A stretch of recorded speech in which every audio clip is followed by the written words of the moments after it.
Brilliant, we're on the air. Today I'm with the excellent, effeminate, degenerate, I can almost somebody name there, for just a general chat about politics and stuff. A break from the sort of slew of debates I've been doing of late, to talk to a fellow lefty. Yeah. So I am the effeminate degenerate. I am a cultural Marxist, SJW, far leftist, intersectional feminist, millennial, basically everything the internet hates. Well, only the worst parts of the internet. Yeah. I'm pretty similar. A Marxist, far left, intersectional feminist, millennial. Actually, well, no, millennial is Technically, what I'm Gen Z. Yeah. I find it kind of annoying how like the 21-year-olds to like 35-year-olds stole the term millennial from us. I mean, we were actually born in the new millennium. We deserve this term. 2 years short for me, but oh yeah. For me, I was born in the new millennium. Yeah, honestly, we should be the millennials, not Gen Z. Who's going to remember Gen Z? It's so unmemorable. Yeah, no, it sounds like every generic like sci-fi thing, doesn't it? Oh, Gen Z, Earth 2 Gen Z. Yeah. Yeah, to be honest, I could see that being like a direct to DVD 1985 movie. Yeah. Oh, I mean, I scoff at that, but that's the sort of film I watched. I really enjoy this so bad it's good. I don't know if Oh you've yeah. seen. Have you seen The Room? Oh, I have. I adore it. I've watched it like twice. Once with a friend, once on my own. It's an experience. Yeah, it's brilliant. I mean, it's easily my favorite film. Like, I'm not even exaggerating or lying or anything. It's just I can tell you every scene, every line, like just everything about that film is amazing. Even the behind the scenes stuff. When you read about Yeah. whatever Tommy Wiseau was doing on that set, where he like fires all the actors because he isn't like them, and like the actor he gets in to play Lisa is like the first scene he films with him is like the sex scene, of course. Which is all like off and weird as well, because it's like essentially just Tommy Wiseau grinding on this like woman he's never met before. Yeah, and not only like it's not really a sex scene though, because he's having it's like on her upper, like it's on her belly button. Yeah, gosh, that's all weird. And then the sex scene itself is like 10 minutes into the film, if even that, to be honest, and just out of the blue. And then like 10 minutes later, the same sex scene plays, but it's like played off as a different one. And like all throughout the film, Lisa's just sort of doing this like really irrational, odd behavior, like where she's like, "Oh, I'm bored of Johnny." And yeah, she's just mean for no reason. Yeah. Like there's absolutely no good reason for her bad deeds. It's, to be honest, it's like, is this how Tommy Wiseau sees women? Like these irrational creatures which hate you for no reason and then try to ruin your life? It's fairly obvious Tommy's like projecting so much onto it of her, where she's like, "Oh, I don't love him anymore." Like a second after they had like a massive sex scene, and like it's within the same 10 minutes as like the previous one as well. And of course, she has the affair with his best friend. Yeah, honestly, he's a really handsome actor. Like I look at him and I'm like, wow, like you should be in more movies. You were a bombshell. You make. I don't know. When I see you, I just like I can't take my eyes off you, and yet you've only been in this abysmal movie. Why? Well, I mean, to be honest, if you saw his performance in that, would you be jumping the gun to hire him? No, not really. Unless I was just hiring him for his looks. Yeah, he's certainly especially when you compare him to Tommy as well. He's like this weird like gargoyle creature. Like, I mean, I'm not one to judge looks. I mean, I see beauty as subjective very much, but Tommy, like, yeah, I don't know how many people's ideas of beauty Tommy Wiseau fits. It wouldn't be so bad, man. He's like his weird actions during the film as well. Like, oh, hi, babe. How are you? His some of the scenes in it as well. Like the one where he's in I did not hit her. It's not true. It's bullshit. I did not hit her. I did not. Oh, hi, Mark. And then the thing is, he did hit her because he pushes her down on the sofa. He's like, "Do you understand life? Do you?" And like, at her. Like, what are you talking about? I never hit you. And then Lisa's like, tearing me apart, Lisa. Oh gosh. And she's like, "Why are you so hysterical?" And he's like, "Do you understand life?" And like pushes her down to the sofa. Like, such a weirdo. And oh gosh, I think my favorite scene is when they're like confronting each other. Like after the party scene, like Lisa is in the bedroom and Tommy's like on the bed, and Tommy's like, not Tommy, Johnny. He's like, "Why'd you betray me? I did everything to you just to please you, and now you betray me. How could you love him?" I mean, like chucks a tape recorder at the wall. He's like, "Ow!" Yeah, it's like strange, man. And the fact he wrote himself in as like the main guy that everyone loves, like as well, just so like obvious that it's just like projection. I could talk about it all day. Sorry? It's so pathetic. It really is. Like, you not only is he a great guy, but his like girlfriend cheats on him and stuff, and like it's just this one-dimensional, like not even that to be honest, just this weird, strange person who just cheats on something for no reason. Well, to be honest, everyone in that movie is somewhat weird, is somewhat strange, because Tommy Wiseau doesn't understand other humans. Yeah, like Denny, who like jumps in on them when they're like playing in the bed. He's like, "Oh, Denny, do you have something else to do?" And he's like, "I just want to watch you guys." Like, this guy's supposed to be like what, 19? He's the student that Tommy's letting live in the apartment. And then the next scene's like the drug dealer scene, like, oh my god, where he's like, "Where's my money, Denny?" even before that, he's like, "Oh, it's coming. It'll be here in 5 minutes." And then the drug dealer's like, 5 minutes? You got 5 fucking minutes? Right, I haven't got 5 fucking minutes. Like, pulls out a gun, just goes from 0 to like complete escalation. Yeah. Like, pinning. And then Tommy and what's his name? Johnny and Mark just show up, and they're like, "Oh, take him to the police." Like, escort him to the police station. And then like, what's his name? Lisa and her mother are like talking to Denny, and they're like, "Well, what are you doing? Why are you doing this? Why are you taking drugs?" And then Denny's like, "Oh, I've just got to make money." And then Lisa's mum's like, "Oh, that's not how you make money." And Denny's like, "Oh, you're not my fucking mother." And then Lisa's mum like grabs him by the cuffs, like, "You listen to me, boy." And they're like having to pull her off him. It goes on for so long. Yeah. But then it only takes Johnny and Mark like 3 minutes to get Chris R from the flat to the police station, to get him arrested, and then just show up back again. Chris R. Yeah, that's how he's credited, Chris R.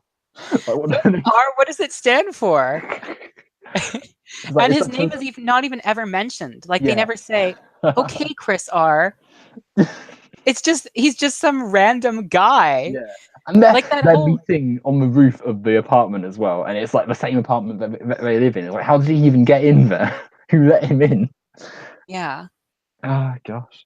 And what other scenes are there? There's Peter, the psychologist, who the actor changes halfway through the film because he quit the film, and Tommy just didn't think to like reshoot the original films. Like, where he's like, he just deduces out of nowhere, "Oh, you're having an affair with Lisa, aren't you?" And then Mark's like, "What?" And like pushes him towards. Yeah, he almost kills him for like no good reason.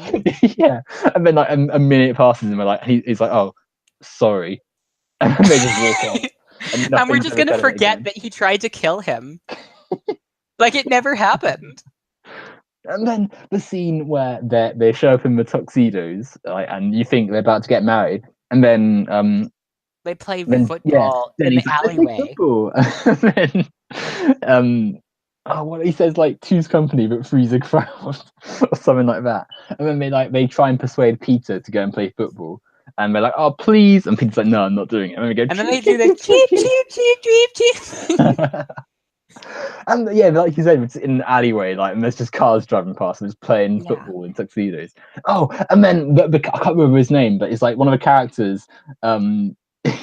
They have like sex in Johnny's apartment, and it's like it's really fake. Like, they're not having sex. And he just like this weird face. He's like, yeah, he's like pulling faces, and like he's like a goldfish.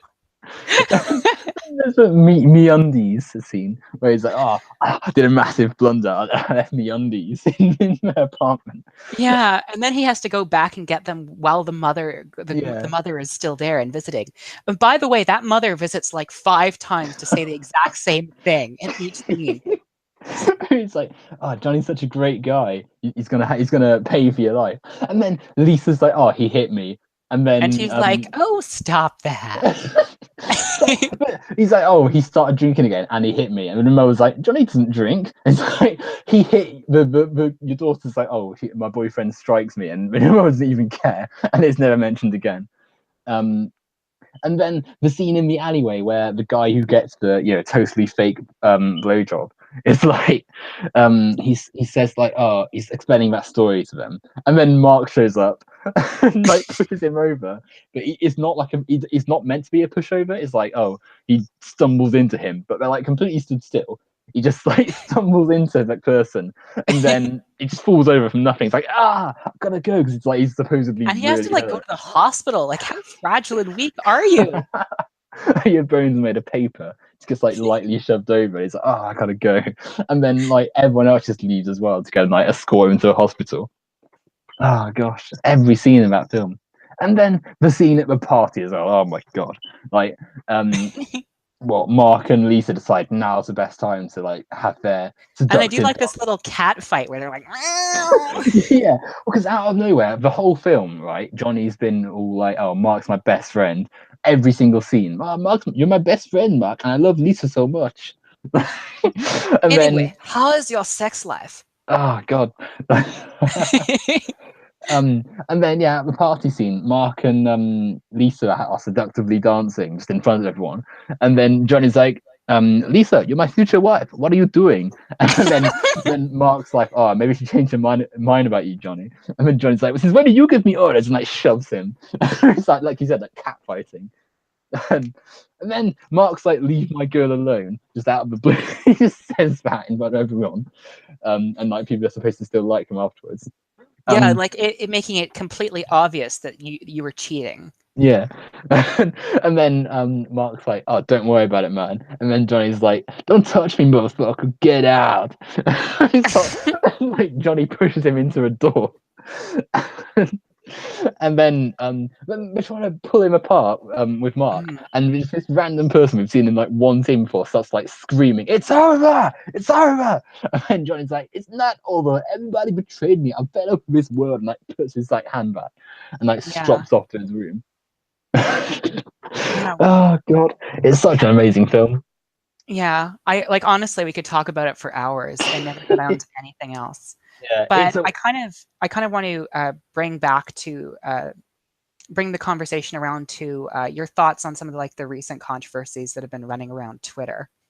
Oh yeah, sure. Take it away. Ask away. So, what do you think of the idea that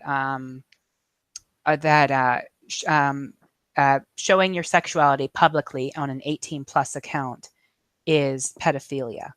It's laughable, isn't it, to be honest? Just the idea that having an account which isn't all ages is somehow the same as like soliciting a child for sex and or abusing a child. It's disgusting that people would say that, because Twitter is a platform where you can do, as long as you're in the terms of service and stuff, you can do what you want, and being 18+ is absolutely fine.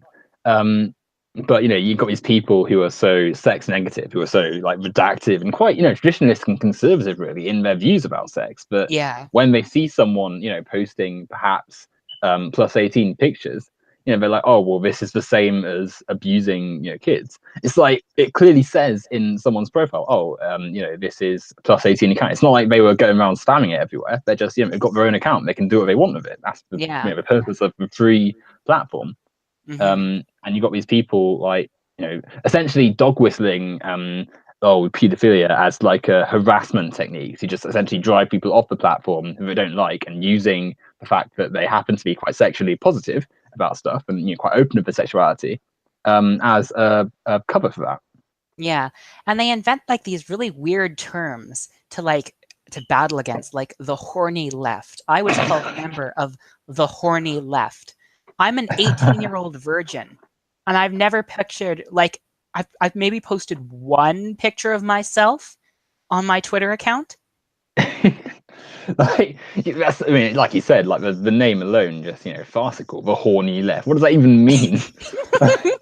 It sounds like something, you know, you see like these conservative accounts on Twitter, like by these completely out of touch like 70-year-old men who are like, you know, they see like some woman talking about something and they're like, oh, you know, it's decadency, it's gone too far, and all the like saying things like that. That's what we sound like. But you know, these people are supposedly like, it's a quote unquote left wing. It's like, well, no, you're not about interested in freedom. You're not interested in, you know, liberty and you know, autonomy for the individual. You're just interested in curtailing society to your own beliefs, and you're doing that through attacking people who have sexually open accounts.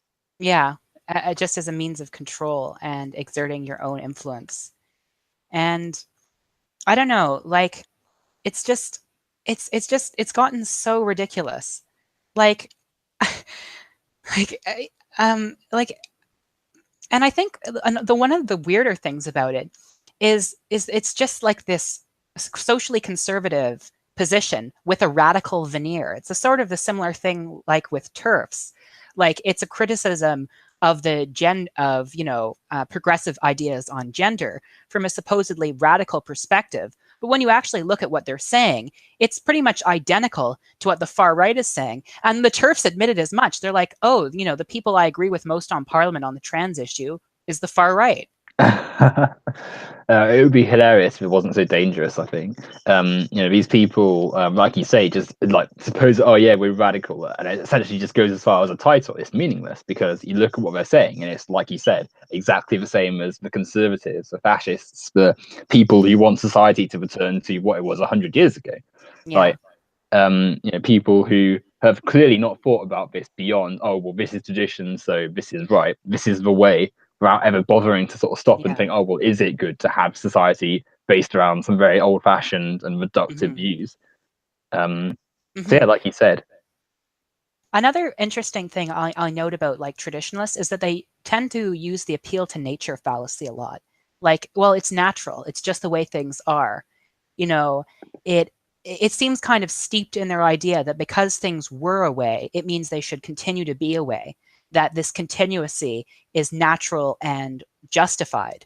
When in fact, if you actually take a look at history, you'll see that, you know, there's been quite a variety of perspectives on gender. There's been quite a variety of perspectives on sex and homosexuality, and different societies have had different opinions on it. And only quite recently has, you know, this kind of Victorian morality set in, only about 200 years ago. Yeah, no, absolutely. I completely agree. Like, it's pretty, you know, very ignorant to sort of pose the gender binary or the sex binary or the idea that trans people just aren't a thing. Like, it's ridiculous saying that because, like you said, it comes from a period of history from, you know, 200 years ago. And, you know, these quote unquote feminists, you know, you wouldn't be, imagine saying that, oh, well, women shouldn't show their legs. And in fact, just saying the word leg is a offensive thing. Or, you know, that women should be the housewife. Sex is rape.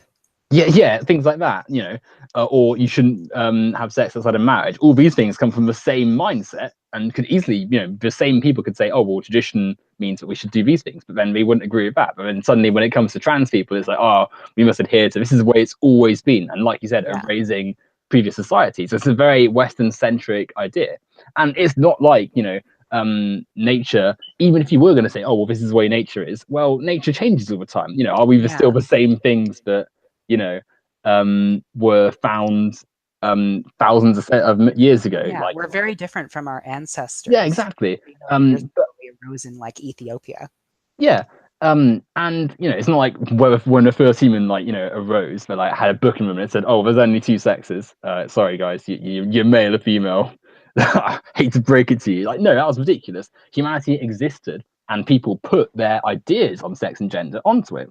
And you know, one such idea that became quite easy because it's, you know, it's pretty basic to sort of look at is, oh, well, there's men and there's women, there's men's bodies and there's women's bodies. But then, you know, it turns out that no, science is a lot more complicated than just a nice, neat model. And that things like genitalia and chromosomes and gonads and hormones and all these different things, they're, you know, they're not binary. They're not as, you can't just model every human onto a set sort of things, which is why, you know, people quite rightly say, well, we need to have male and female as seen as not a fixed thing, but a social and biological group that we can adapt around, but there's no fixed thing for it. And, you know, these people who are clearly just a little bit afraid of change and, you know, like most traditionalists, just sort of want things to be the same so they can maintain themselves and Yeah. justify their belief in that order, go and Mhm. attack, trans people. And obviously that means that they're aligning themselves with the fascists at the far right, because they want the same thing. I think in some way is that, radical feminism, or at least this brand of radical feminism, depends on there being only two genders, because they view the world of gender as man oppresses woman, and there's not really any nuance into that. That is their perspective. Under patriarchy, men oppress women. And then you have the kind of social conservative variant, where it's like people who conform to their gender roles the most are the more moral. So you have two categories there. These new ideas about gender and sexuality, they disturb these hierarchies that people have seen. And so when a radical feminist says, let's abolish, this hierarchy of gender, it becomes inconvenient when their analysis is completely complicated by, the great diversity of gender and sexual orientations which exist. And it splits up these simplistic binaries that they've constructed in order to target with their ideology. And over on the other side, with the traditionalists, it upsets their natural order, which they see as, people who conform to their gender and people who don't, the deviants. They're just kind of like this dark mass of perversion.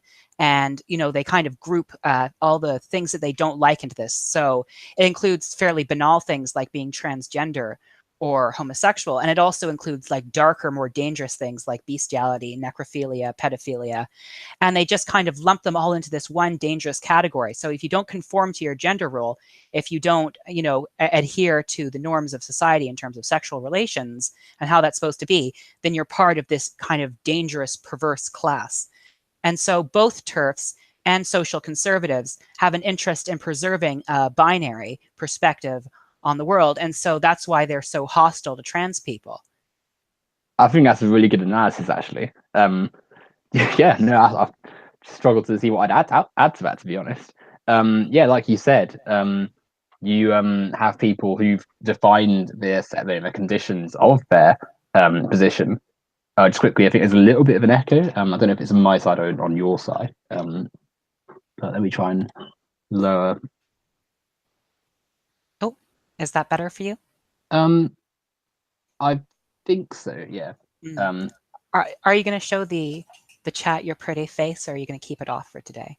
Well, my laptop currently isn't. The webcam's not working.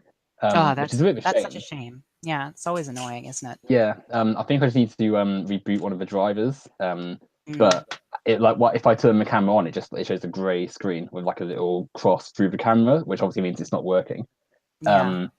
So I think I need to reboot it, which is a bit of a shame because I would plan on doing more videos from a webcam. I mean, I don't have to hold my phone and stuff and try and keep that balance whilst I'm like speaking to the camera and stuff. Yeah. And that's kind of, I mean, I suppose you could always set it down on a desk somewhere, but I wouldn't want to inconvenience you. So,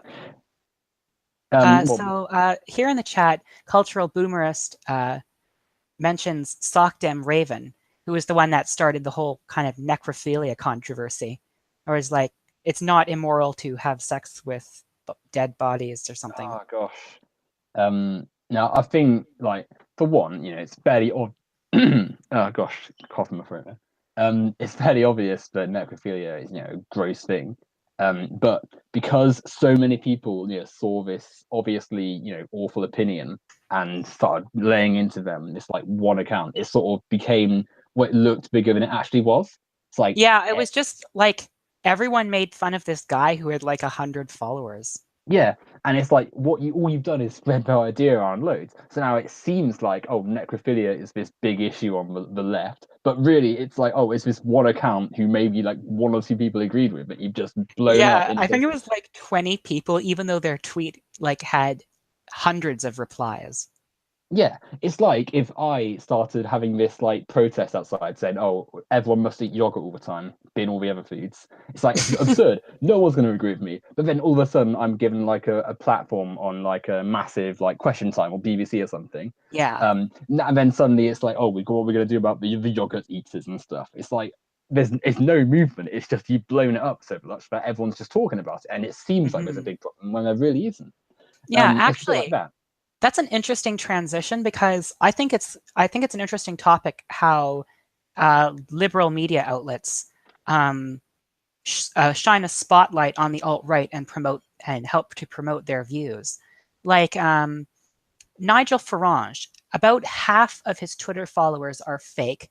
The UKIP party has completely collapsed everywhere across the country. I think it got less than 2% of the vote in the last election. And yet he still gets regular focus from the BBC and is paid so much attention to. Why? Why is the leader of this failing party being given so much, well, the former leader of this failing party being given so much attention? Well, I mean, firstly, he'll be the leader again soon. I mean, I think UKIP sort of the half of their appeal is from Farage, so they'll try and like cling him back at some point. But I think there's a numerous load of reasons that they do it. Firstly, at least with the necrophilia thing, with that, the Muppet doing that, like it's everyone criticizing their obviously bad opinion. Liberal media outlets all too often think that they have to, just give them a nice, fair little cozy article, or whereas like, yeah, meet the fascists doing their shopping, or Yeah, like here's the white nationalists, cute little kids, the and white it's like, supremacists next door. yeah, like all these cutesy little articles where it's And all then there was like the other one where dressing like down. middle class hipster.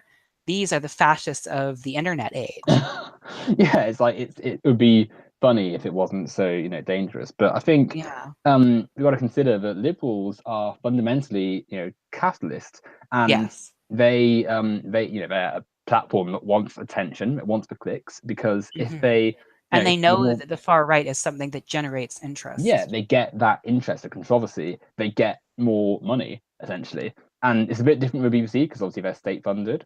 Um, Yeah.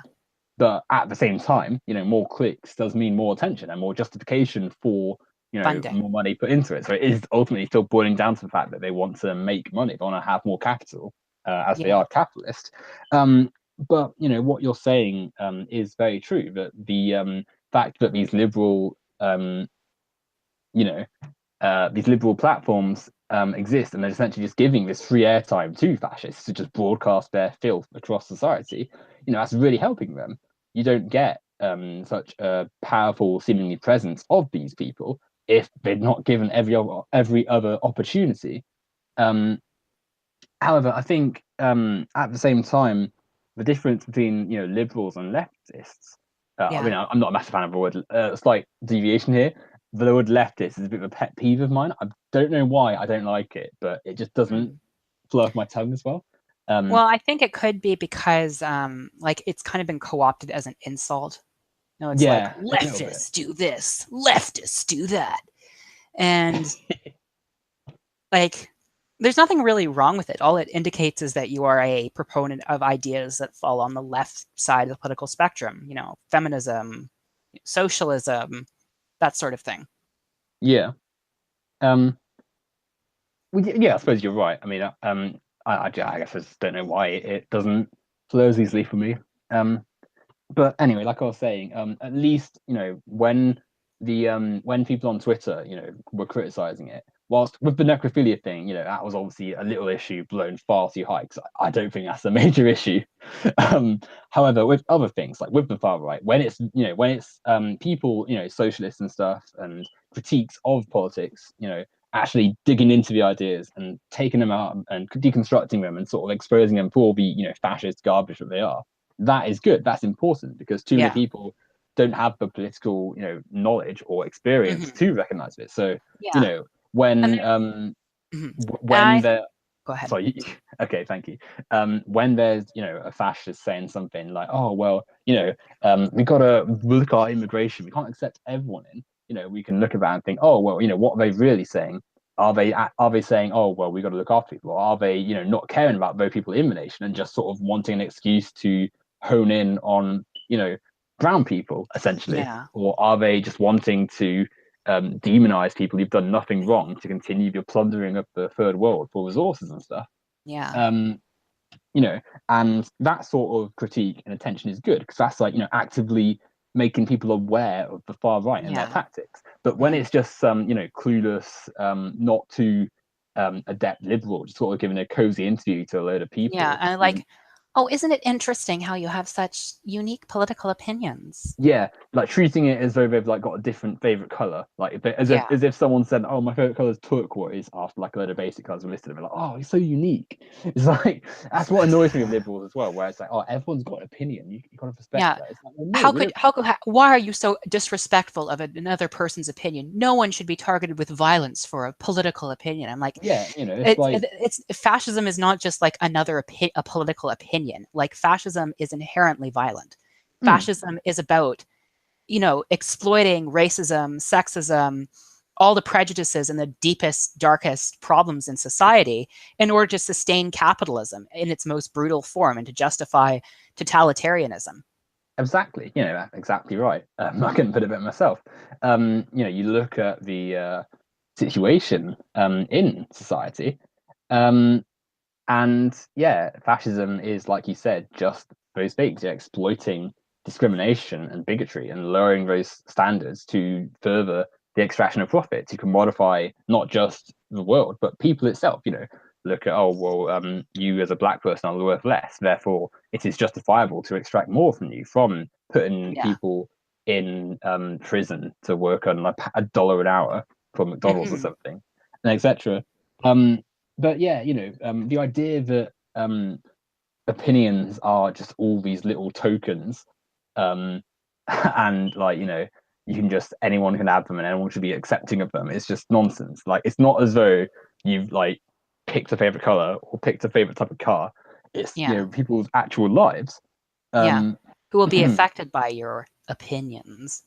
yeah, exactly. Like it's not as though having these discussions is meaningless. The Yeah. political ideas people have result in people's death if you're not careful, and if you allow the far right to have this position of just, oh, these are just our opinions, um, like liberals sadly do all the time, they no progress is going to be made, and all you're going to be doing is sacrificing the lives of marginalized people to the fascist machine. Mm-hmm. And I think liberals kind of live in like this really like I like kind of an echo chamber, I think, where they don't necessarily see fascists very often and or like political radicals very often, and they're not really involved with much of like this really strenuous, dangerous political activism. So they're more kind of isolated or living in like these better off areas, so they don't actually have to experience the violence that fascists inflict on poorer communities every day. And that's why they don't necessarily see anything wrong with them, because to them, a fascist is kind of like a novelty, because they're just used of people repeating the same opinions they hear all the time back to each other. Free speech good, freedom of movement good, free market good, over and over and over again. It bounces around in all the major news outlets. And then they go and meet this fascist and they're like, ooh, I've never heard like I've rarely heard anyone who thinks like this before. You're exotic to me. You're something interesting, something new, and I bet I can get a lot of, attention from bringing you around and inviting you to parties and that sort of thing. It's like it's like regressive chic. Mm. No, exactly. And you've raised a very good point that liberals, unlike most workers who tend to lean fairly left, in my opinion. I mean, certainly when I speak to people just out and about, because I'm quite a sociable person, you hear people talk about stuff, and you get the sense that they understand the system is pretty faulty, and you can talk to them about stuff. Whereas liberals, like you say, tends to be a bit better off, tend to be a little bit, not quite in the direct position of, the average worker, which Yeah. isn't to say that they're not workers and they're not, doing anything, but Mm-hmm. at the same time, they're not quite in the same area as that. And like you say, fascism is just a political ideology to them. It's not the, the real threat of police suppression or the loss of rights, but, just some cushy guy with some different opinions. Like they think of a Nazi as like a character from the producers, not the very real threat threatening the world today. Yeah. And subsequently, like you said, we've got that ignorance and lack of awareness of them, which subsequently results in their ease of manipulating liberal people into normalizing fascism. And then when you say this to them, they're like, they're all upset because they're like, oh, well, I'm not a fascist. I don't agree with all that stuff. But, Yeah. you're one being unfair. And that infighting from people who would otherwise know better, aids the far right in boosting. Like, for instance, observe the sort of, controversy, quote unquote, over Roseanne Barr, and then compare it to how much time has been spent talking about Puerto Rico and the and complete the abandonment. over 46,000 people who've died in Puerto Rico and counting. Exactly. Because the electricity is still not on in Puerto Rico. It stopped becoming a big news item for the media, so people don't hear about it. But like the disaster that greed and power has caused in Puerto Rico is still continuing. And Donald Trump does not really care about Puerto Rico because they can't give him votes, and the people there are the wrong shade. Well, I mean, yes, it's exactly right. Someone the cultural boomerist in the chat points out that it was 4,600, not 46,000, thankfully. I meant the former. If I misspoke, that was an accident. Easily done. But yeah, like you said, Puerto Rico, they don't vote for Donald Trump. The extraction of profit there has, it's not as great anymore. And subsequently, Trump isn't going to want to, capitalists aren't going to have as much ease getting money out of there. Puerto Rico is a bad investment. Exactly. And that ultimately is what people are under capitalism. Is it worth spending my capital here to get more capital out of them? And despite the fact that, they're living human beings, they're Americans, who their country, in theory, all this talk of, oh, make America great again, you'd think that America would help them. But no, they're just a place to make money out of. And subsequently, they're a massive hurricane hits and they don't care. They're just people who you can let fester. And the media doesn't care because they're too busy focusing on, oh, here's what was tweeted today. Oh my God. Here's this yeah, like honestly, Trump is going to win again if they keep this up, if like these dreadful centrists keep it up, because their opposition to Trump seems to be embrace every terrible establishment figure that disagrees with Donald Trump. One. Constantly talk about Russia, Russia, Russia, Russia, and how all the members in Trump's administration are connected to Russia.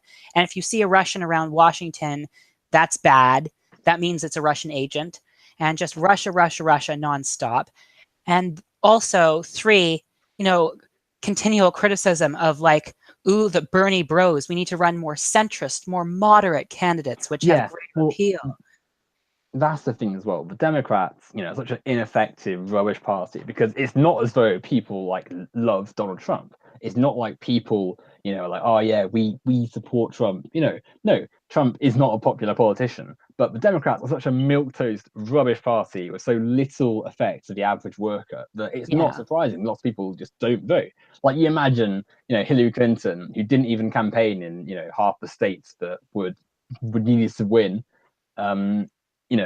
If she's someone like her is running again, you're like, oh, well, what's the point in me voting Democrat? Because it not only does it like cost money, for me to even get to my voting station, it costs money for me to get this ID. I'm struggling to get from payday to payday. Why am I going to take time out of my day when I'm not even allowed to take time off work to go and vote because voter suppression is a thing in America and in most of the capitalist nations.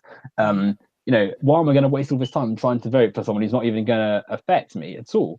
And subsequently, it's easier for the right wing and far right candidates to get in because their voters do go out and vote. Their voters haven't had their districts gerrymandered so that their votes actually count and stuff. Sorry, and thank you.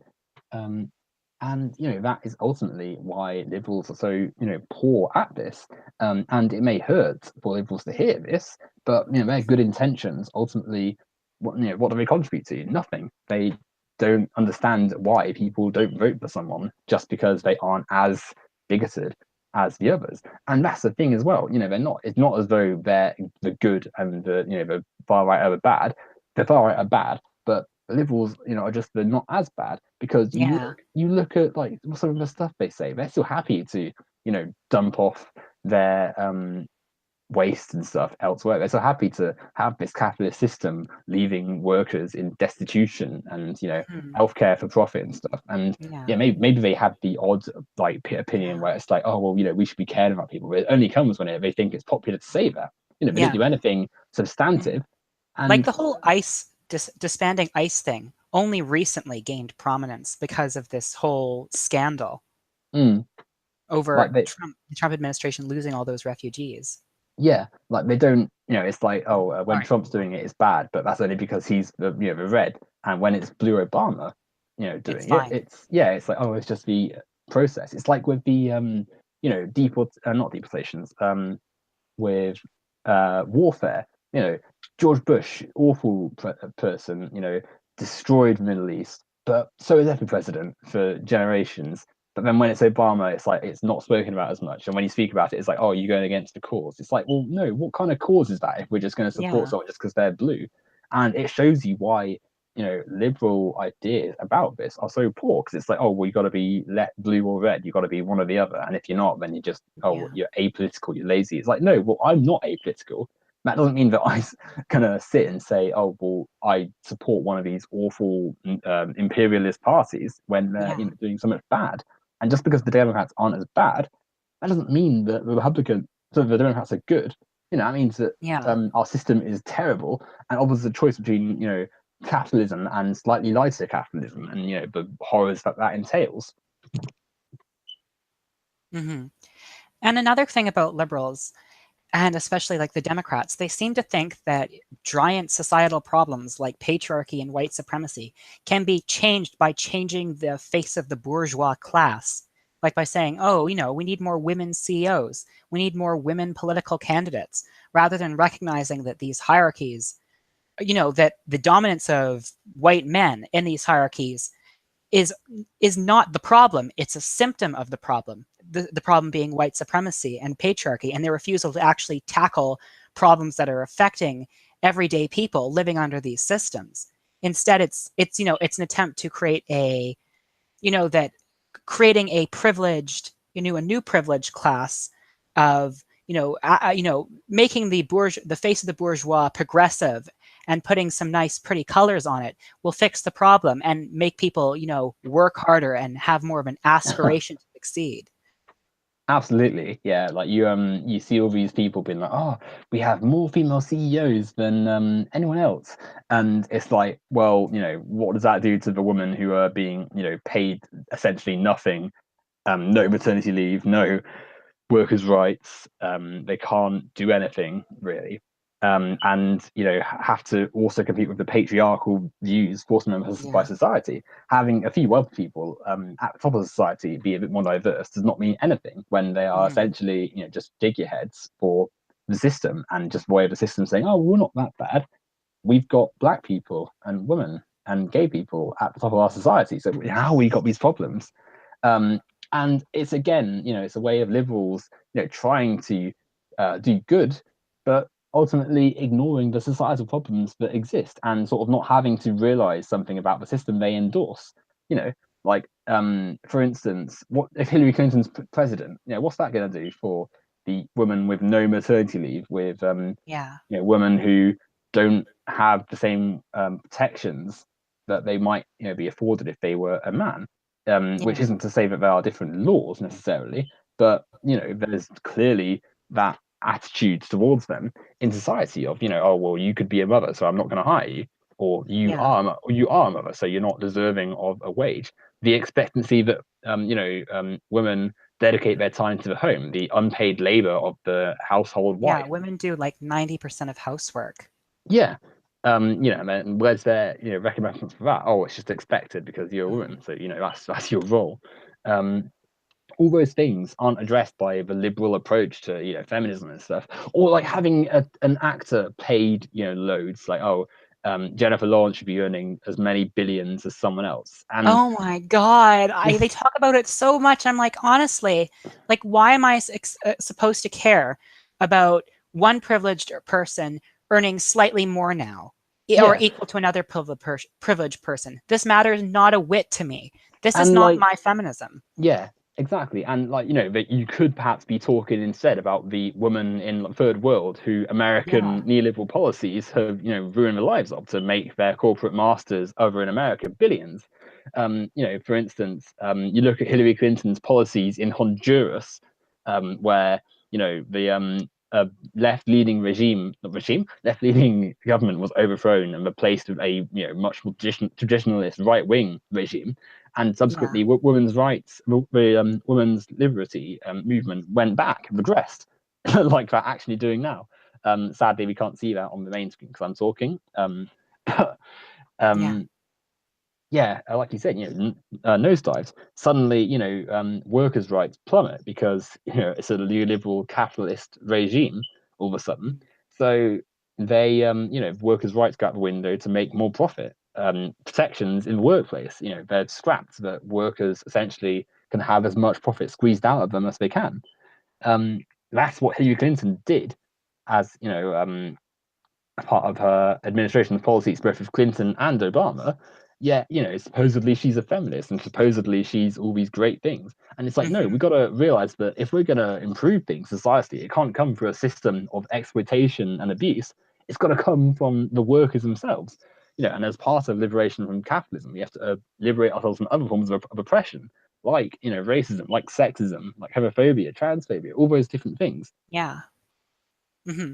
Like, liberals seem to think that, like, oh, we can change an institution by making it more diverse, like policing. This is an inherently bad institution. It can be made better if we hire more Black officers.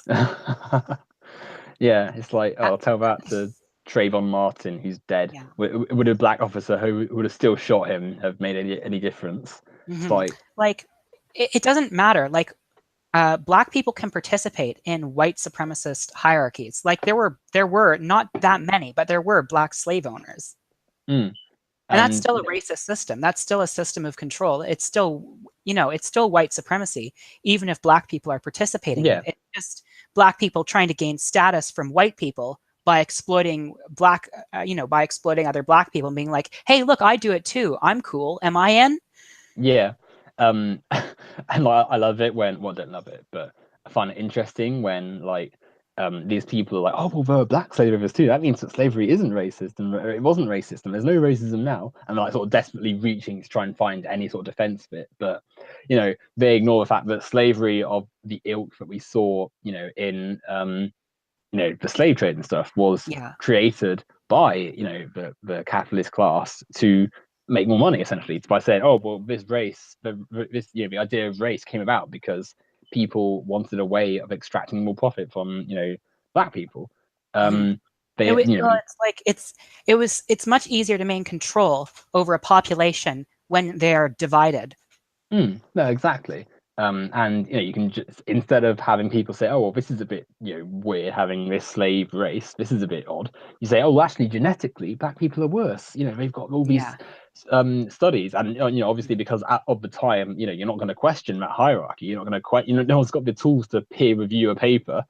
Um, It's just people, accepted. yeah, exactly. Oh, black people are closer to apes than, well, not apes, but like monkeys and stuff tend to us white people. They're 3/5 of a human and stuff. And it took centuries to debunk all that stuff. But Yeah. the damage is done. You've got this massive racial divide between the Western world and the Western wealthy white people and stuff and the rest. And similarly, to stop white workers from being sort of like annoyed at the capitalists, they were like, oh, well, it's the black people who are the issue. They're the ones that Yeah. are the problem, and turning Lazy welfare queens. yeah, all that stuff. Like oh, how dare some woman claim benefits for trying to get by because their job doesn't pay her enough to survive. How dare she? And the benefits they're claiming like enough for like an extra bowl of soup or something. It's not even like it's anything substantive. Like it's just the whole system fundamentally has these deep inner problems. And going back to what we were saying, just liberal ideas about how to fix them aren't enough. And yeah, you can have all the good intentions that you want, but if someone tells you no, this isn't going to work, you got to listen. You got to show up and listen, because the system isn't working. And if you're just gonna, wipe over the complaints and voices of people who are right in the system now, telling you that things aren't working for them and that they're at risk of, bodily harm and death and stuff, you got to listen. You can't just sit there and be like, oh well, no. If you just have this woman as part of the infrastructure of the same system, it'll be fine. That's not what's going to work at all. Mm-hmm. Or like focusing on like petty, like minor cultural issues, and that will be the way that a society will change. Mm. Like, Yeah. sometimes minor things can be emblematic of bigger problems. Um, I guess for an example would be like, I guess sometimes I see like the whole having to pledge allegiance to the flag in the United States, for example. Like that's a tiny thing, but it's still reinforcing religiosity and nationalism into very young children. Mm. Well, I mean, I don't think it is a small thing. I think it's an example of how American capitalism and nationalism sort of go hand in hand in indoctrinating people into sort of believing the cause and not questioning the sort of authority of the system.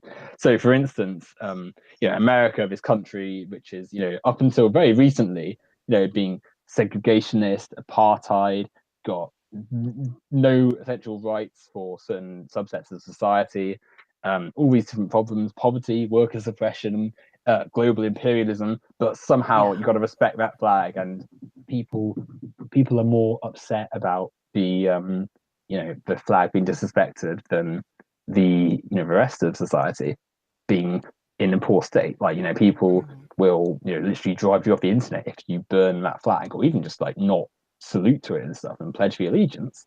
Yeah. But then people, thousands of people will die from a lack of healthcare, and they'll be like, oh well, their poor life choices made them not have enough money. Yeah. It's like, that's disgraceful. But they'll defend it because it's their flag, it's their symbol, it's their Mhm. identity of America. And they'd rather that they don't actually Yeah. think about what that flag represents. They grow attached to it, and that's the point of the indoctrination. The Yeah. ideas about it. They don't want to give up that city on the hill that they've had since childhood. They don't want to give up that, even that tiny little bit of fleeting hope in the American dream. Yeah, no, exactly. Um, because like I said, if they do, what does that mean about their system? What does it mean about America? That if America isn't this beautiful country with a lovely people, but this nation of broken, despondent workers being exploited by an oppressive, racist, sexist system, and that's why so many people just happily sit in the sort of liberal comfort zone of just, oh, we'll just need to do a few things and it'll be fine. You just need to tweak this little thing or add a marginalized person to a system, Yeah. and it will be fine. Um, you know, hmm And I don't know. Let's see. So we've done a critique of liberalism. What do you think? Um, let's get into some of the disagreements we had. What are your, like? You had said that Jeremy Corbyn is, you weren't as big a fan of Jeremy Corbyn. um, well, I don't think I've said that I'm not a big fan of him, but I'm not like oh Jessa till I die or anything. But he's in terms of the context of Britain, he's great. He's someone actually sort of offering basic critique of the system. And yeah, it's not like it's the Marxist socialist revolutionary that I want or anything, but Yeah. um at the same time it's still progress. I mean, I Yeah. think I'm not going to sit here and say he's the ideal politician I want, because he still wants capitalism, and maybe if he hmm didn't, he's not saying that and he's not going to offer that to us.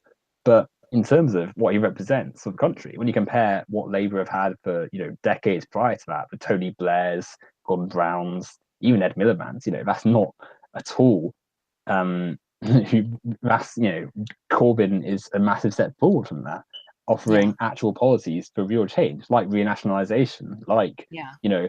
increasing benefits and increasing tax on the wealthy. that's still progress. Even and you got to be pragmatic. You got to recognize that at least that is something. So yeah, I wouldn't say that I'm not a fan of him, but at the same time, it's like it's not ideal what I want. If that makes sense. No, it does. It does. It's just that I do see Jeremy Corbyn as a socialist and not a capitalist. When he says things like this, that that we need to break up the gig economy and make it cooperative. Yeah, that's socialism. That's worker ownership right there. We have him talking to the cooperative parties and widespread support of him for collective ownership, transformation of the economy, and praising cooperatives all over the place. Would it be better if he had like a more concrete plan, for faster change for the economy from a capitalist private ownership to cooperative and public ownership? I think that's something he could work on. But I think like someone who is asked a question, are you a Marxist? And in America, saying yes would be a death sentence to your political career. And in Britain, like 10 years ago, it would have been as well. And he answers instead, well, actually, that's a very interesting question. Like, I think, he's a bit more radical than you give him credit for. Well, I think that you are right in saying that, yeah, he is quite radical, but I think that's in the context of the stuff we're used to. Like you said, it's if you say like, oh yeah, I'm a commie, I'm a Marxist, I don't like capitalism in America, especially, you've got done for, kiss goodbye any chance of getting elected, which makes some of the stuff he says really great. But at the same time, I think whilst he is he's saying, oh yeah, cool, I'm in support of cooperative, I'm in support of removing these sort of structures we have and replacing them with more worker friendly stuff. It isn't the full sort of thing that we want. I mean, yeah, it's if you notice that article there, for instance, was in relation to something like Uber, which it's this awful company which essentially gives people no money for their work and takes it all for the upper tiers. Yeah, it is dreadful. And when it's phrased like that, and yeah, absolutely, you got to support cooperatives, because if you don't, you're supporting that, and no one wants that. And Corbyn wants fairness, but is he the person who's going to take us all the way? Is he the person who's going to say, yeah, capitalism is bad? I'm not sure. I mean, I will admit that he's not going to say it out in public, because sadly, not just yet, the conditions aren't right to sort of say, yeah, we need to get rid of this capitalist system. But at the same time, I don't think he is genuinely, 100%. Oh, we need to get rid of capitalism. We need to move beyond it. Reform is great, and don't get me wrong. If we move much more to the left, which I'm sure we would, if he, became prime minister and had control of the government and stuff, and yeah, that would be terrific. But at the same time, we've got to recognise that he's still within the system, and he is still not quite the full thing. That doesn't mean that I don't support him, because I absolutely do. I'd vote for him a billion times if I could.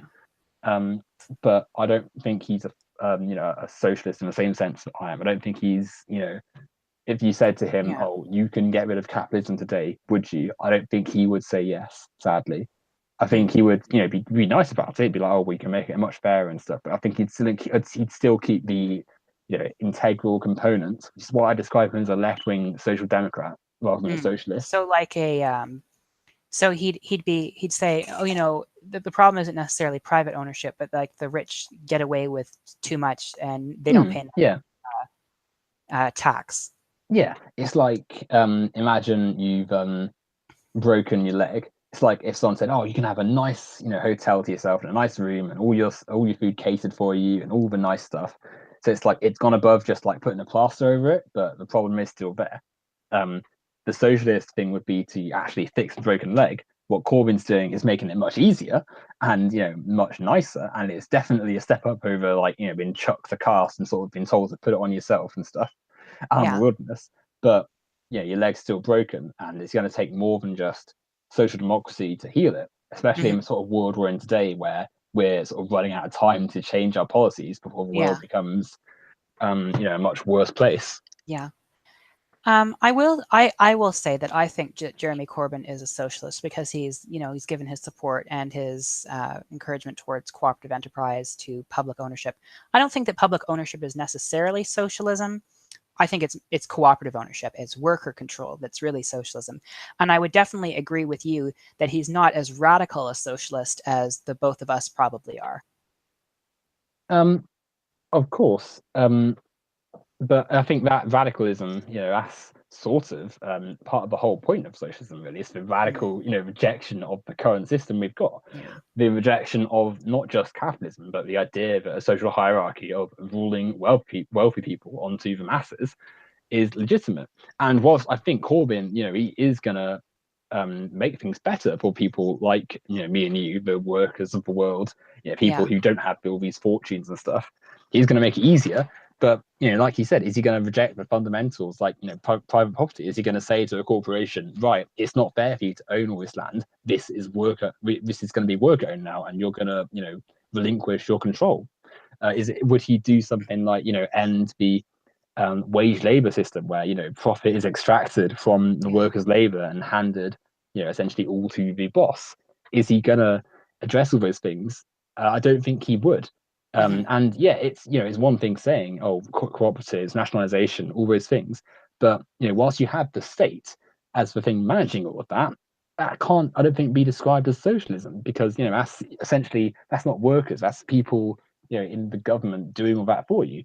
And it's not like the workers have direct control. It's not like they're going through each policy and sort of having the actual tools to debate and discuss all those sort of things. It's people in the state doing that for you. And regardless of how well intentioned they are, I don't think they can be described as socialists because they're not. It's not worker owned. So yeah, I think. But if you're in the state, you're advocating for more and more worker ownership, even if you haven't completely abolished the state. I would say that makes you a socialist. I think that's a little bit too much of a push, though. In terms of it's not. It's I don't want to say socialistic, but it's certainly very left leaning and certainly taking influence from the far left. But it's not quite the whole thing. I think it's Well, I also worth mean, saying, yeah. not to be rude or anything, but I think Mm. from the other side of the Atlantic, being very left wing is a bit like different, if that makes sense, in the sense that, like, for instance, Bernie Sanders, he's Yeah. very left wing compared to what the average politician is in America, but people, he's advocating for things that we already have in Europe, like Yeah. I healthcare. know. We have them in Canada as well. Oh gosh, yeah, you're Canadian. So I'm completely sorry. Yeah. Yeah, I understand the point you're trying to get across. It's true that some people in America do have the ridiculous opinion that Bernie Sanders is far left and that supporting the things he does makes them far left. Unfortunately, like, you get the kind of like Cenk Uygur, the Young Turks, Kyle Kalinske crowd that's like, if the government does it, it's socialism. And just kind of buys into the whole right-wing meme. I Like, used to. Sorry, you're going to say something. that just if you have bigger government, like if the government does everything, it's communism. If the government does some things, then it's socialism. If the government does less, that's capitalism. And if the government does nothing, that's anarchy. Oh gosh, yeah, it's just terrible, isn't it? I used to really like the Young Turks. I used to watch them loads. Yeah. And I used to think, oh, I'm so left wing. I watched the Young Turks, like, and now looking back at that, it's like, oh, that's really embarrassing, because like you said, Cenk Uygur, who's like writing all these articles saying that, 5 reasons why socialism is doing well in France. It's like, what are you talking about? Yeah, or like 5 ways America is already socialist. Oh gosh, like, yeah, vomit inducing. And they don't realize it, and they become essentially these strawman versions of left-wing positions, which then get used against the left, which is pretty unhelpful when you're trying to convince people that, oh well, you need to see that your problems aren't your fellow workers but the capitalist system, when you got Yeah. some muppet like Cenk Uygur or Anna Kasparian saying that, Actually, we already have socialism, and if we had a bit more government, that would be good. Like, yeah, and like yeah, just the fact that it's just not socialist at all yeah, by any means, and then you've got these people who are fine, they're not CNN. They're a bit better than them in some regards. But and I mean, like, that's the thing as well. They're like, oh, we're not corporate. We're legitimate media. And it's like, yeah, great. You're not CNN. What are you going to do with that? Oh, just say the same stuff as CNN, but a bit better. Like, what good is that at all to the average American worker facing, the suppression of their rights, having their profit taken off, having profit extracted from them and stuff? Yeah. Mm-hmm. Teglin says in the chat, Corbyn has supported repealing laws regarding workers' ability to go on strike. That would be more like a social democratic thing. But I do know that Corbyn has advocated for seizing the unoccupied homes of the wealthy to give to the homeless, especially those homeless from the Grenfell Tower fire. Yeah. Oh gosh, Grenfell's a whole atrocity in itself. Teglin is correct. Corbyn, he's been very good with the unions and workers' striking rights and stuff, and that's brilliant. Because under the Conservative government and the neoliberal Labour Party, New Labour of Tony Blair and stuff, workers' rights were being eroded and stuff. Oh gosh. I think that's really good. But ultimately, that is socially democratic rather than socialist. But it's a little bit weird because the socialist society wouldn't necessarily need workers' strikes as such because they'd be owning it. Yeah, right? exactly. They're not going to have to. Although freeing the worker's hand is helpful for a transition to socialism. Absolutely, yeah. And don't get me wrong. It's the more power you give the workers over time, eventually the process will come naturally. You're naturally going to see workers say, "Oh, well, there's no point in us having this capitalist because we should own our own labor." But obviously, in terms of society right now, it's good seeing workers getting more rights and being able to say to their bosses, "No, this is not fair. We are going to strike." Yeah. So yeah, it is great, and it's one of many reasons I adore him. Maybe not adore him. I think he's great, but I don't think that makes him a socialist. Oh, and you became a bit of a fanboy there for a second. Well, don't get me wrong, he's amazing. When you consider the sort of dreck we've had in the Labour Party for years now. Tony Blair. Yeah, this sort of a career politician 101, just this awful, smiling man. He's all about the PR, hires people to, exactly like that. But when you smile, you look nice. When he smiled, he's like, this gargoyle-esque, weirdo. Garish. Yeah. And the fact that a politician hires a PR team to sort of make himself look better, like that alone should sort of say what sort of person he is. Mm-hmm. And he was so subservient to American foreign policy.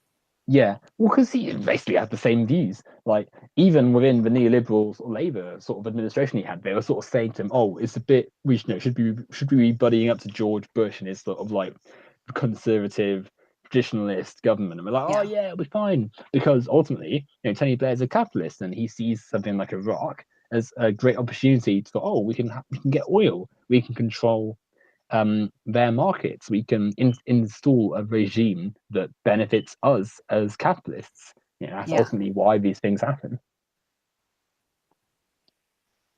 Mm-hmm. As I said, I think the radical things like the whole Grenfell Tower thing and his his pretty large commitment towards cooperatives would make me see him as a socialist. But I think your interpretation of socialism leans more towards anarchism than mine does. Well, I wouldn't say necessarily that it's I think anarchism in itself is quite similar to socialism and communism. Yeah, it's just that the state is another thing, another oppressive thing that needs to be dismantled, if not the most, in anarchism. Yeah, essentially. But obviously, I think it's more the state as a function of capitalism, which is a problem. It's not necessarily the state itself; it's more the capitalist role of it. However, I'd have said that the sort of core tenets of socialism are still needed for someone to be described as a socialist. And Corbyn, supportive of worker ownership, supportive of radical economic change in society. Exactly, yeah. And ultimately, that radical change, I don't think, is there necessarily in Corbyn. And it's radical from the position we're already in, because, of course it is. It's a left-wing social democrat saying, no, there are fundamental problems in a society where people are starving whilst the food exists, but it doesn't go far enough. It's like it's still a state doing all that. It's not as though that they're seriously changing other stuff. And And which is like why I see a bit of a difference between someone like Corbyn, say, and someone like you and me. Like we would obviously do more radical things, be more confrontational with capital, whereas I think Corbyn would be a bit more cautious with them. But I still think he falls under the umbrella of socialist, even if he's less to the left than we are, if that makes any sense. But anyway, I think we're going to have to agree to disagree on this one. Yeah, sure. Let's see. I'm trying to think of another topic to bring up. Well, fire away. Yeah, I know. I'm trying to think of something.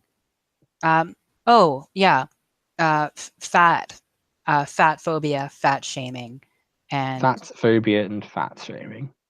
And my particular stances on them, which are not necessarily in line with everyone else's. Okay, we'll take it away. So, here's my thing. I think that on sometimes, like, first, the things that I generally agree with the left on. One, there is an unhealthy, huge focus on unhealthy body standards in society, especially when for both boys and girls, there's this huge pressure to look like a photoshopped supermodel. And like when you actually, like even the photoshopped images, I think are not very attractive to me. Like I see like these wiry, thin, like almost skeletal people. And it kind of seems like with a breath of wind, they would collapse into nothing. And like you see these uberly muscled men, like the veins bulging. And I think, oh my God, like, can you imagine being in bed with something like that? Like he would crush you. And it just, to me, that seems completely unattractive. And I know so many people who've had to go through like all these eating disorders and all these problems because of these extremely unhealthy body standards. But I think that they are more of a product of patriarchy than an inherent, like a separate oppression centered around fat, which is what I see in the term fat phobia, that being fat is a different kind of oppression that people experience, equal to transphobia, homophobia, racism, sexism, what have you. Secondly, my stance on making fun of fat people. I do not make fun of fat people because I consider it quite rude. It's shaming someone who may not really have a choice. Like a lot of poor people live in food deserts. They can't necessarily afford to eat healthily and maintain that, supermodel body. Or there's a lot of people who are going through depression or other serious types of mental anxiety, and they can't afford to maintain that supermodel body. But on the other hand, I do recognize that obesity, and especially morbid obesity, are very unhealthy, and people should try to avoid them. And it should definitely, more needs to be done to make healthy foods more easily available to people, and to make exercise and a healthy lifestyle more affordable for people, so we can kind of move out of this class system that has emerged. Because it is kind of interesting how it used to be that the wealthy were the morbidly obese, and now it's started to shift to a subsection of the very poor who can afford to eat nothing but like McDonald's. Because they live in food deserts, and that's the sort of food that is heavily subsidized in the United States. So they have like $1. Like, okay, I could either buy a can of beans or I could buy a full meal at McDonald's for my whole family. So they choose to do that instead, and that's the result. So I think fat phobia doesn't really exist. It's kind of more of an intersection of capitalism and sexism than it is a separate form of oppression based around fat. Like it was only quite recently, like even as recently as the 50s, fat, especially in men, was not necessarily seen as a bad thing, more of a sign of status. And you still see that all over the world. So it just seems kind of weak to classify it as a separate form of oppression and to deny that being morbidly obese is unhealthy, because it is unhealthy. It's just very rude to constantly tell people that they're unhealthy and ugly, because fat people aren't necessarily ugly. I've known quite a lot of heavier people that are actually much more attractive to me than the lithe, skeletal model types and the veiny, ugly male model types. So anyway, that's my take on fat phobia. Okay, interesting stuff there. So to start with, I think I agree with a lot of what you said about the ideas of how body image and stuff comes into a society, and how the class system that we sadly have because of capitalism and wealth and stuff forces people down a certain route. So, for instance, people who, like you said, are in a food desert, who maybe don't have the time to be, preparing these eloquent, healthy meals, who are exhausted from either social issues or mental issues, or from just work itself, because, working is often quite exhausting, especially if you're not on much money and are having to work much longer shifts to get by. You're gonna be less likely to want to make a nice healthy meal. You're going to go home and see the chip shop or McDonald's or whatever, and you're thinking, oh, well, I know it's unhealthy and it might cost a bit, but I need to eat something now and I'm exhausted. I just want a hot meal. And so, yeah, I agree with a lot of that about how, we need to, if we're going to tackle weight issues and unhealthy eating, we've got to tackle often the cause of that, which is poverty or unhappiness or depression and all those sort of things. But in regards to fat phobia and stuff, and that sort of thing, whilst I don't think it's like I don't think fat is a type of person as such, because the sort of measurement of how you look at it is a little bit flawed as such. So, for instance, BMI is someone who is a bodybuilder who's perfectly healthy but just maybe a bit shorter. That person counts as obese in some scales. Yeah, BMI is a bad metric. Yeah, or some like tall, skinny guy is suddenly underweight because fine, they're not as bulky as someone who's a bit shorter or something. It's like it's not a reliable thing.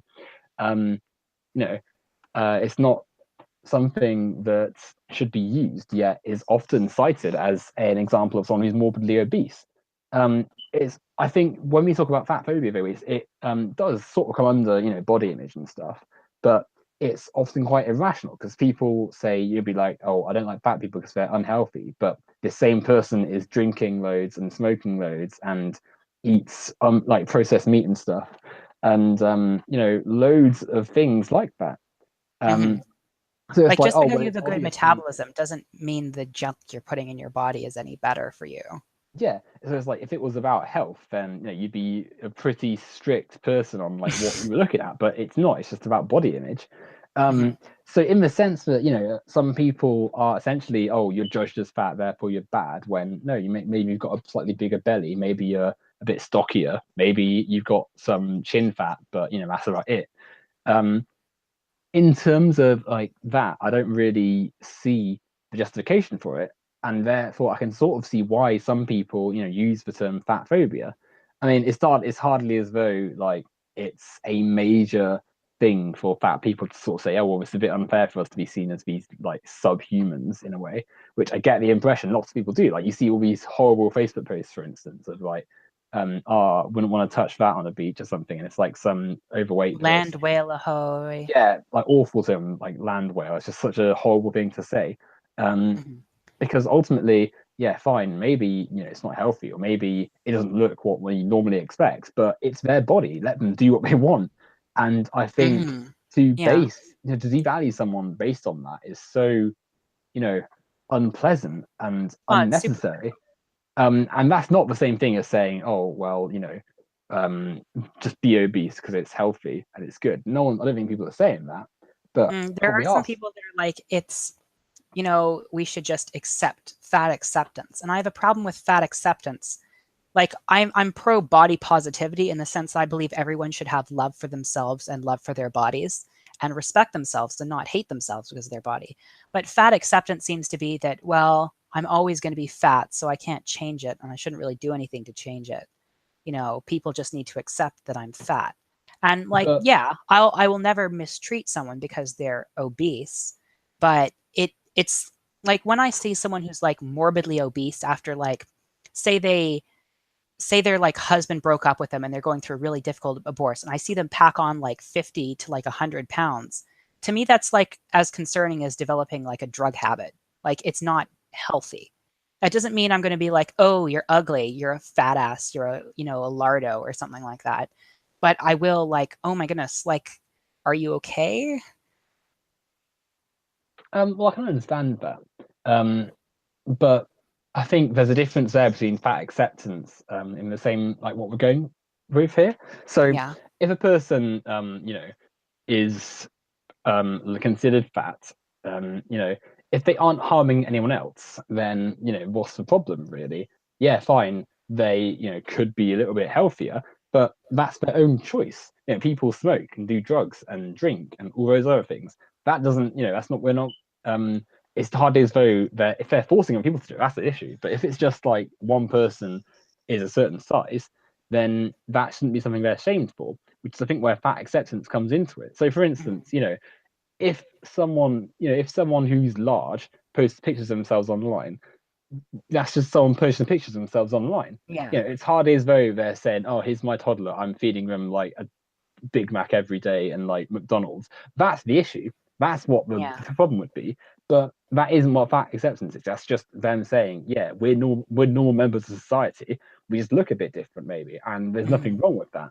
In the Yeah. same way that some people, smoke or drink. It's just another facet of the body. Mhm. Um, and that doesn't mean that they're like being it doesn't mean that they're less people.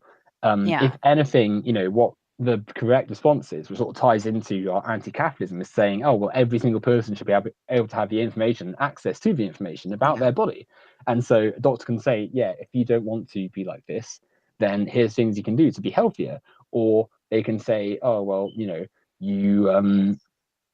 it's your choice whether you live like this, but just know that these are consequences if you do. That's something that shouldn't be shamed on them, because every person is an autonomous human being and has their own Yeah. choices. Mhm. And if someone Yeah. decides, oh well, it's my life, I can't be bothered to spend my time eating this, and if I die earlier because I'm a bit unhealthier, then so what? I want to live and enjoy what time I have now. Um, then so be it. They're not negatively affecting anyone else, and it's Yeah. their body, their choice. In the Mhm. same, And in the let's same. say they're like a parent and a single parent, especially, and they're raising like four children, and the children are young, and their choice is like leading to a rapid decline in their health. Like, you are potentially throwing your children into a very bad system of just going into a very bad foster system, and like that to me is a problem. I mean, I can understand that, but I think that sort of falls into the negligence on the, in the same way that like I wouldn't advocate obviously a parent feeding their kids like junk food all the time, because that's Yeah. affecting someone else's life. It's a little bit different when it's in that situation. And I think also, whilst yeah, obviously there are some people who do that. If you take out the the social and economic context of people's lives, where a mother, for instance, is spending more time making sure their kids are eating healthily and are being the right man themselves, so they're more likely to eat junk so that their kids can have healthier stuff. Yeah, well, Um, that's a better that's like a better interpretation. Like, I was yeah, thinking but particularly of like a negative scenario, and I think in generally if people need to be less judgmental, less quick to say, um, someone in a bad situation or in an apparently bad situation, and to decide that it was all because of their own bad choices, hmm, and to never um, like think how there might be something more to it. I yeah, think that's yeah. definitely true. And Hmm. what I was going to say, just before you chimed in, Okay, was sure. no, it wasn't. No, nothing against you or anything. Just yeah. What I was going to say, which I have now had a bit of mind blank and forgotten. What was I going to say? Uh, I hate this when this happens. Oh yeah, yeah, that's it. The mother who's overweight and sort of not bothered about their appearance and Yeah. health and stuff with kids. I think it's a very minute chance that mother's going to be someone who, chose is actively ruining their body with junk food and actively doesn't care about how their body is and how healthy they are, just Mm. to like, in spite of the world around them with kids, if they're, in the situation where they can choose not to be like properly, like it's not as though, that situation is going to arise. Yeah, I well, don't see it it. could be like an unintended consequence of their like depression or something. Like, say their husband left them for some floozy in Brighton, and now they're just stuck with four children, and they just don't know what to do, so they turn to food. Like, it's understandable why you would do that, but if your health is taking a serious decline, like you still are the parent of a child, like you still, I like in some way you have a responsibility for them, and it's just kind of bad and irresponsible to do that. But it would be the I mean, same way if like they did drugs or something. Like being turning to fat is no worse than like developing a serious drug habit. well, exactly. Like if you if if someone's on drugs, doing drugs is your own choice. But if it affects your kids in that you're not as good a parent, you're not able to be around for them, and yeah, that's an issue. Um, Yeah. However, at the same time, I don't think that's something that invalidates the concept of fat phobia. So that's like a specific example. Mhm. Like, so for instance, you can still, what's the word I'm looking for? Like, I I, I can't think of what I was going to say again. Mm. Maybe it's Yeah. getting late and I'm a little bit tired again. But no, when you consider that the ideas behind fat phobia and fat acceptance aren't about accepting negligent parents or anything. It's more about just accepting fat people as just people and not seeing them Yeah. as just overweight burdens in society, but I just as yeah. people of a different ilk, with Mhm. different weights. And Yeah. also deconstructing the idea that just looking at someone who's a bit bigger and saying, "Oh, they're bad and unhealthy," that Or shouldn't be something to disgusting. yeah, exactly. Like, just because someone has more body mass doesn't mean they're bad. If Yeah. anything, sometimes these people are a bit healthier because their body can keep going a bit. Um, Yeah. you know, Some healthy people are really assholes. well, yeah, Like exactly. Like, look Caitlyn at, Jenner is, very healthy, very attractive, but very ugly person inside. well, I mean, for me at least, beauty is all about personality. Like, I find that Yeah, appearance is sort of definitely. molded by personalities. Like, for It's instance, like what Roald Dahl imagine you, said. yeah, yeah. In was it? Oh, is it the who is it? Which book is that? I'm gonna It's find it out just now. You keep saying what you were saying. Mr. Grumpling, isn't it? It's like the two horrible ones. Um, but essentially, like, if imagine you see like a supermodel on the news and you're like, oh, they're quite pretty. And then the news story underneath it is like, supermodel throws cats in bins and eats orphans. Like, you're not thinking that person's pretty anymore. I know I certainly wouldn't. I'm thinking, gosh, what a monster. They've just like, you know, Yeah, killed people and stuff. At the same time, maybe someone I find unconventionally attractive um, is suddenly they rescue like some kids from a burning building like that person becomes more attractive to me, like it's all about yeah, because personality of and that their molds it. heroism. Exactly, yeah.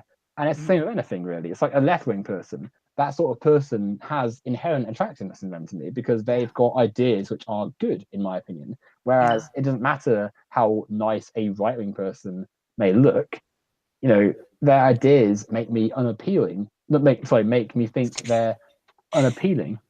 yeah.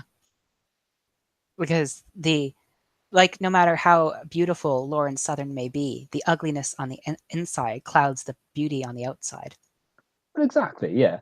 Um, and the idea that people are like, oh, I've got a type of person I'm interested in, I find just completely wrong in that way because it's like, well, what is appearance? You could find me two people with the same set of features who are one is much nicer than the other one, but if you'd never met them, you'd never know. So I find I'd find it quite pointless sort of doing it like that. Yeah, I found the Roald Dahl quote. It's from a book called The Twits. Yeah, yeah, yeah, Why would yeah. that happen? I'll tell you why.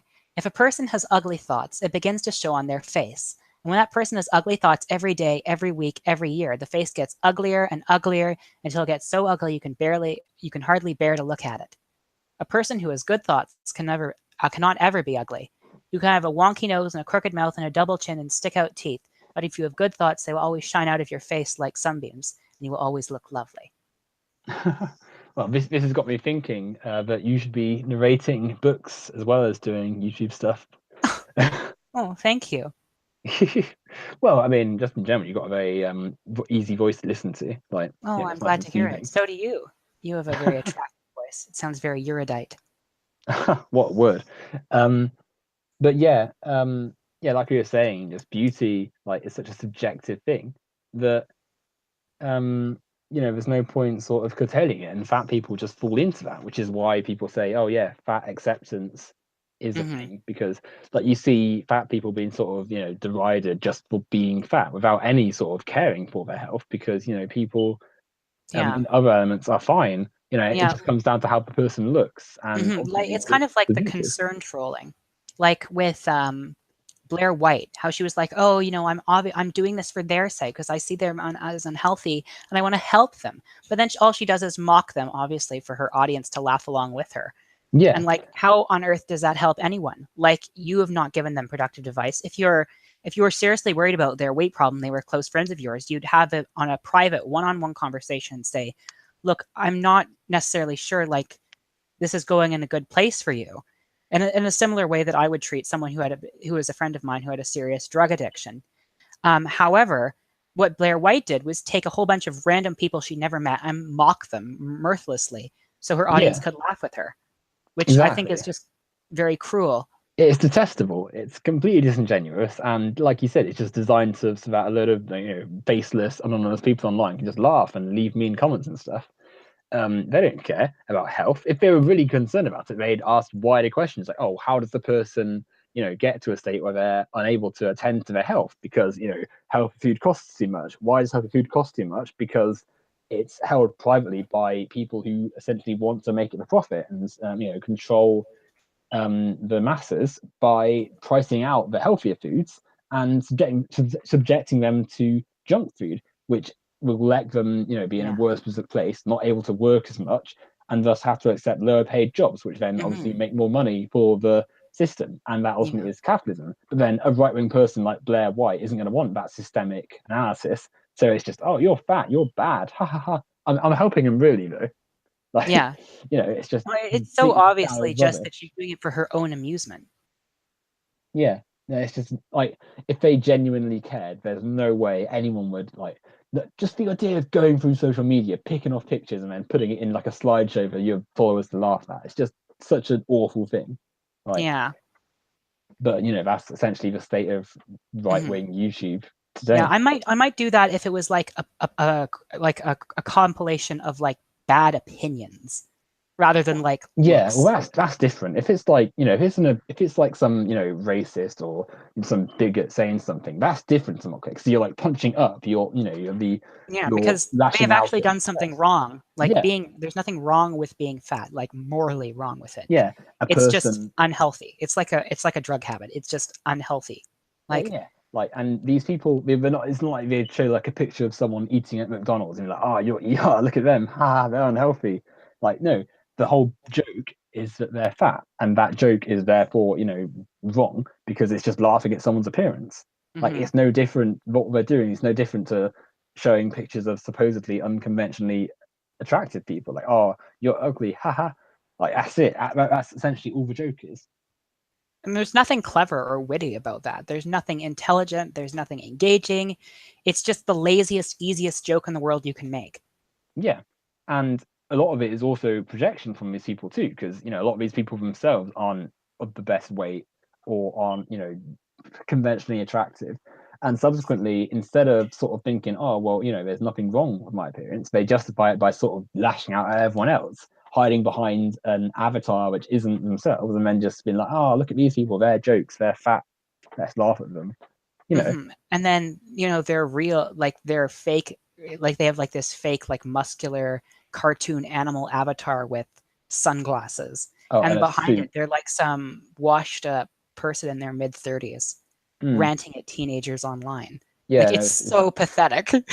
it's not great, is it? Like, and these people could be so much happier if they just sort of thought a bit more about what they were saying and thought, oh, well, no, there's no reason to be attacking these people. Let's instead focus on more prescient issues like, you Yeah, know, imperialism or, capitalism and stuff. But no, it's, yeah, oh, teenagers who want to be a bit less vilified on the internet are the real problem. Let's all laugh at them. yeah, because they're apparently like Stalinists. Like what? Yeah. And anyway, these people learn about communism from like Reagan-esque propaganda or like some It's, some meme where it's like, oh, communism killed 20 billion people, it's therefore, so bad. Or like, oh, Hey, I bet you never heard this one before, Owen. What about Venezuela? Oh dear. Well, it's shocking. Like it's really just embarrassing. Like they're like, oh, what about Venezuela? It's like, oh well, yeah. What about that state of private property and a private sector and essentially well, not quite a dictator, but a rigged electoral system. Yeah. And they're like, they don't mention that suddenly. Suddenly they didn't stop. Suddenly they stop talking about Venezuela. It goes to a different country. Like, oh, Soviet Russia, millions of people died there. And they're like, oh yes, do tell me about how a dictator in charge of a state with with private property, sorry, is socialist. And they're again they're like, oh, you're changing the definition. And it's like, well, no, we never changed the definition. The definition It's is always always been this. yeah, You've changed the definition. you just like essentially bought into propaganda from a dictator saying, "Oh yeah, we're socialist." It's like you're the fool here because you're the one, accepting this obvious lies from a state dictatorship. You know, imagine believing Kim Jong Un over actual socialists as to whether North Korea is socialist. Like, it's just a joke, really. Mm-hmm. But then Like, these people happily do it because it helps them sort of dissuade people from being far left. yeah. Well, also, it makes them feel like they're in a crusade against something. Like they're Mm. actually winning. Like, oh, see, I'm battling. I'm winning. I'm a hero. When Yeah, really you're just some sad sack repeating like Red Scare propaganda. yeah, and like you said, like it helps them sort of justify their belief in the system because for a lot of people, admitting that they're wrong is like a massive blow to their ego, and it need not be because everyone's wrong sometimes. Everyone makes Yeah. mistakes. Um, and making mistakes and learning from them is a vital part of life. But too many people have this sort of mindset where it's like, oh, well, I can't ever be wrong. Therefore, everyone else is wrong. I can't, reflect on stuff and realize stuff about myself and sort of think more about the world around me. Therefore, I've got this set of conditions that are the reality, and everyone else is just wrong.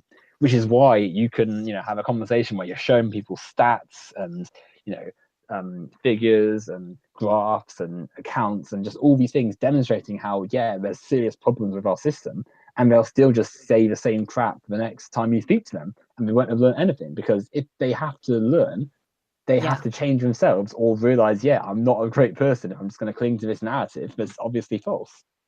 Mm-hmm. Like as much as it seems weird to say it, like about a year ago, I was like anti-SJW skeptic, like not alt-right, but I would regularly have like kind of liberal-esque discussions with the alt-right where I'm like, yeah, I am, I do believe in free debate, and that's why I'm debating you right now. And I'd bring up like statistics and stuff in YouTube comment sections, trying to convince them. It was Well, so embarrassing. there's nothing wrong with that, to be honest. I mean, the fact that you were still debating these people and sort of saying, "Oh, you're wrong," is a lot better than lots of people were. Um, and I don't think I didn't say that showing statistics is bad. I just said that people often don't have their minds changed by it because they're sort of too set in their worldview Yeah, and too it's unable to it's true. recognize their fault. Mhm. Um, Honestly, though, like for me, statistics did change my worldview because I believe that Sargon had all the stats. I believe that he had all he had all the facts. that's And because when you're I, rational, though. yeah, I was about a year ago, and then I actually looked at the facts and statistics and looked at some of the responses to Sargon. I'm like, they seem to be more with these guys. Mm. Well, that's the thing, though. Like, you are you're a more adept person when it comes to that sort of stuff. You'll look at the facts and say, "Oh, well, this is where I need to be because this is what's correct and happening in society." Lots of people see those facts and then think, "Oh, well, this can't be right. They're lying," and then buy into Sargon's follow-up video, which will be like, "Oh, here's how the leftists manipulated the facts and the truth to spin their narrative and stuff," and essentially believe their favorite content creators work at words as gospel. Yeah, So it can't be that Sargon's wrong because people just lie about him all the time. So it's their the opponents who are just making up stuff or being selective of their data. There's always a counter argument to counter the truth. yeah. um and They took him out of context, yeah, exactly, just ridiculous. misrepresented. Yeah, a favorite of many of these people. um You and no posted my exact words. How dare you misrepresent me? Well, exactly, yeah. and it's like, oh, there's a hidden context to my, obvious lies and rubbish. Like, but these people, again, even with Facebook, this they have to, their ego is held up by their faith in these people, and subsequently they have to keep standing by them. Now, thankfully, I think we're seeing a lot of people in the wake of Trump and stuff and all this the growth of the far right. We're seeing people sort of wake up to this and be like, oh well, no, there's something deeply wrong here. We need to change, and that's why lots of people have moved from more right-wing positions to the left and even the hard left. In fact, some of my favorite people on Twitter are formerly quite right-wing and have actually shifted to the far left because they sort of realized about themselves. And that's brilliant. That shows that not only is it possible, but it's actually really useful as well because it helps you grow as a person, which is why I feel it's important to keep a door open for these people because you've got to help people move beyond where they are and help them grow and stuff. Like what I love about your channel is that you do such a good job of having conversations. Like even if you don't end up agreeing with the other person at the end of the conversation, usually you still put forward convincing arguments and help expose these people and their followers to subscribers to ideas that they wouldn't have experienced before, and you do so in a calm, rational way. Oh, well, I'm very glad for the compliment. Yeah, I feel as though it's important for me as someone who, I'm not wanting to blow my own trumpet too much. I'm quite a patient person. I do, I like talking. I like being able to express myself, and I'm, good at sort of listening to people, I think. And the combination of all that stuff makes it, I think, important to, just talk to people and, like you said, hear their side, comment on what they have to say, have conversations, because ultimately that's what we can do. I'm not like a major thought leader, but I've got a small audience and I can use that to help people in the small ways that I can. And I think that's a good spot to end it because it's a solid like kind of summary of who you are and your channel. And I'm so glad, like subscribing to you was one of the best decisions I've ever made. Well, and that's very getting to know nice you of was you. great too. Sorry? I said getting to know you was great too. Well, I can only say the same back to you. Well, yeah, okay, we'll end it here. Thank you very much for coming on. The Effeminate Degenerate. Oh, it's my pleasure. It's it's been a very pleasant conversation. It's rare that I get to speak to someone who is essentially on board with all of what I have to say. We have the same opinions on most stuff, so nice lefty echo chamber for today.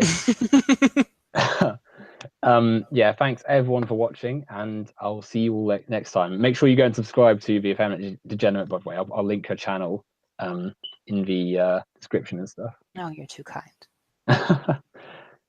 Yeah, thanks everyone.